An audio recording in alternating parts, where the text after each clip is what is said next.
Hey boys and girls, we're out here on the road. Obviously, we're in a hotel room. Nothing fancy here, but truck is in the shop. It's nothing, not an emergency repair. It's a planned deal. So, just want to we we got exciting news that the 9th we are going racing. As long as nothing major happens, the car's to the point that it's not going to take me long to get it ready. But there's a few little knick-knack things like that drive shaft, a hood. Go through, check fluids, and basically do a fine comb over the car and put vinyls on.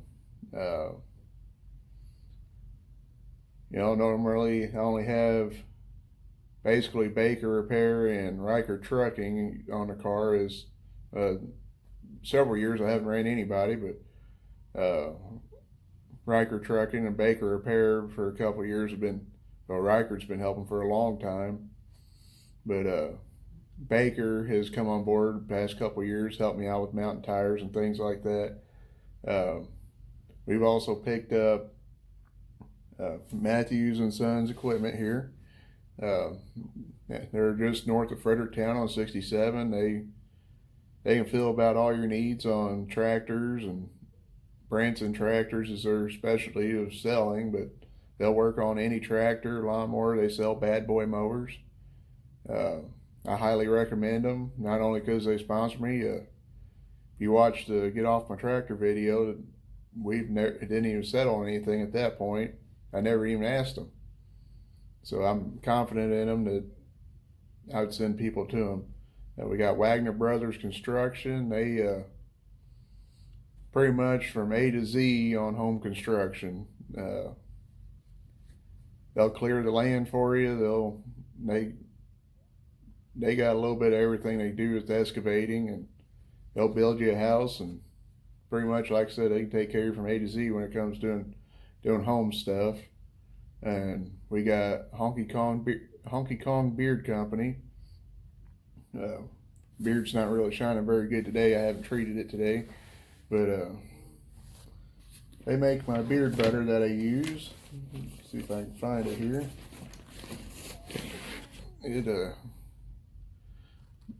It's what I use to keep my beard looking good. And then at the track, I learned that it actually helps keep the mud from sticking in it. So I got multiple uses for it. They've come on board to help this year. Got DSP Motorsports, which anybody that's been around my racing knows that's really where I got my start at. My brother owns DSP Motorsports, and we built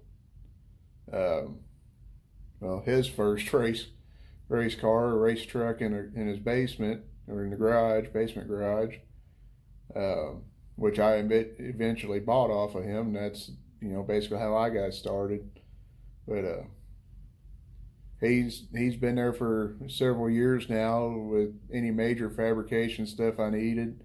He did some major repairs on my modified a few years ago, and then my new trailer. I don't know if I'm going to use it for the race car this year yet or not, because I haven't got a winch for it yet. But he made some repairs on it for me. He really specializes in the mud trucks and that type of stuff, but he usually takes care of our fabrication work. So just want to give a shout out to those sponsors real quick. It's highly appreciative to have people willing to go step across the line to help out. It's very appreciative. So just want to do a special thank you to them. So me getting sponsors, actually going out and asking people for sponsorship, out of the list, pretty much the majority of them I've had to go out and reach for them, and I had to pretty much step out of my comfort zone to do it. So I figure I just kind of relate relay this into kind of a biblical inspirational message. It's a story in Matthew, right after Jesus had fed the 5,000. He sent the disciples away, and then he kind of stuck around and did what Jesus does, prays and that type of stuff. And, eventually he comes walking out across the lake, and, the disciples didn't believe, it was really him, and Peter yelled out, said, Jesus, if it's really you, say, come here, and I will come. And Jesus said, come here. So he stepped out of the boat and was able to walk on water until he pretty much got distracted and lost his faith and sunk. But immediately Jesus was there to grab him up. And, of course, Jesus said, why you lack of faith? That's kind of how I was with getting sponsors was, I had to take that step out of the boat to even accomplish anything.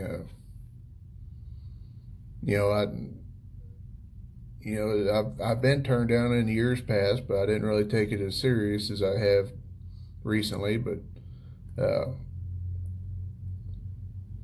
if you're going to accomplish anything, you got to be willing to have the faith to make the step out of the boat, or else you'll never be able to make the steps that say you've been able to do it. There's a chance that you might fall, but you got to have faith that Jesus will be there to pull you back. I just hope and pray that somebody can take that message and want to do something. You need to be able to take that step and just have faith in that Jesus will pull you through. And but just want to throw that out there for you. And like I said, I want to thank our sponsors that have come on board to help me with my racing program this year. I thought we was going to get to kind of shake the car down at Doe Run on the 8th of May, but it looks like they're not going to run the street stocks on their schedule for that night. So looks like May 9th is the first official scheduled night of racing for us. And Lord willing, and the creek don't rise, we're going to do our best to make it that night. Like I said, we got waiting on the vinyls. We got several sponsors we got to get on the car. We got to get my numbers on there. Looks of it, I'm going to get to go back to my number of 56 instead of running a 56L. The other kid, I guess he's changing numbers this year, so I'll be back as a 56, not the 56L. And that's really about most of it. The car's just about ready to go. Shouldn't take more than a day for me to have the major couple things that need to be done finished. The rest of it is, more or less fine-tuning things, but we're going to be ready to go out, let her rip, try to see what we can't do this year. And, we got similar competition we had last year. Some of it's going to be tougher probably, and it's just going to be kind of a hit and miss of how we're going to do things. So we're going to cut this out here, and we'll catch you guys later. God bless you.